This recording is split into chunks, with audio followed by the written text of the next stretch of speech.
নমস্কার, আমি বিপ্র আনকাট বিপ্র বার্তা চ্যানেলে আপনাদেরকে স্বাগত। এই মুহূর্তে আপনাদেরকে নিয়ে যাব আমি কল্যাণীতে, নদিয়া জেলার কল্যাণীতে। সেখানে ব্যাপক উত্তেজনা দেখা দিয়েছে। গতকাল 2রা জানুয়ারি সন্ধ্যাবেলা দেখা যায় সেখানে বিভিন্ন জায়গায় গীতাপাঠ অনুষ্ঠানের জন্য ব্যানার দেওয়া হয়েছিল বিভিন্ন কল্যাণী শহর জুড়ে।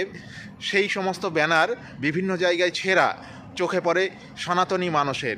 সেই ব্যানার ছেঁড়া দেখে, যে একটা নয় অনেকগুলো ব্যানার ছেঁড়া দেখে তাদের সন্দেহ হওয়ায় তারা একত্রিত হয়ে রাস্তা অবরোধ করে আন্দোলন শুরু করে এবং সেখানে উত্তেজনার সৃষ্টি হয়। উপস্থিত সনাতনী সমাজের মানুষের একটাই প্রশ্ন, এটা এই ধরনের ঘটনা বারবার ঘটছে, এটা ভুলবশত নয়, তাই সন্দেহজনক। এটা ইচ্ছাকৃতভাবে কেউ বা কারা এই ঘটনা ঘটাচ্ছে।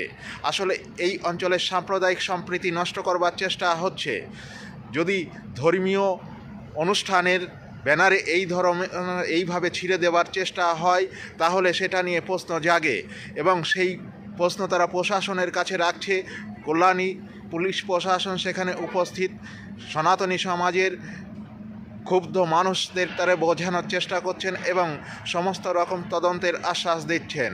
তারা জানাচ্ছেন সিসিটিভি ফুটেজ খতিয়ে দেখে তারা উপযুক্ত ব্যবস্থা নেবেন এবং ভবিষ্যতে এই ধরনের কাজ হবে না বলে সনাতনী সমাজের মানুষকে আশ্বাস দিচ্ছেন। চলুন আমরা দেখে নেব সেই সনাতনী সমাজের বিক্ষোভ, যেখানে এই গীতাপাঠ অনুষ্ঠানকে কেন্দ্র করে যে সমস্ত ব্যানার দেওয়া হয়েছিল সেই সমস্ত ব্যানার ছিঁড়ে দেওয়ার জন্য ক্ষুব্ধ সনাতনী সমাজের মানুষ বিক্ষোভে রত হয়েছে।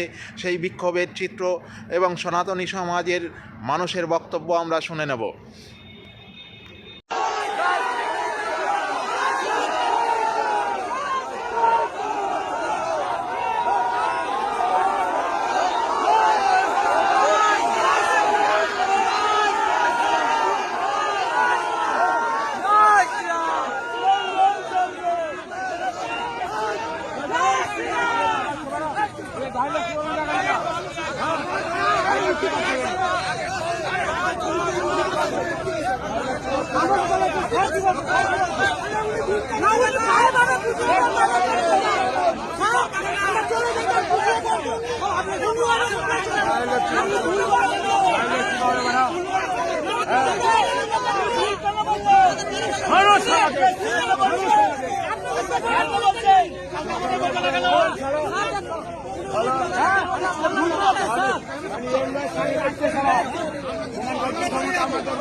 প্রশাসন টাইম নিচ্ছে, লিখিত রাখবে, পুলিশ সব কিছু লিখিত